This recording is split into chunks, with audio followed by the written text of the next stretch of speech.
Ê, chục vàng của mẹ ơi.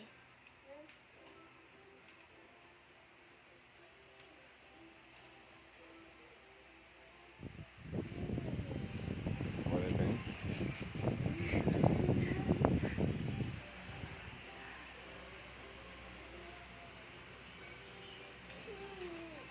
What happened, Kenny?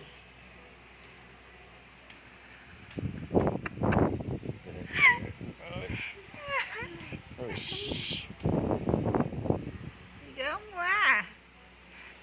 Uh-oh. What happened?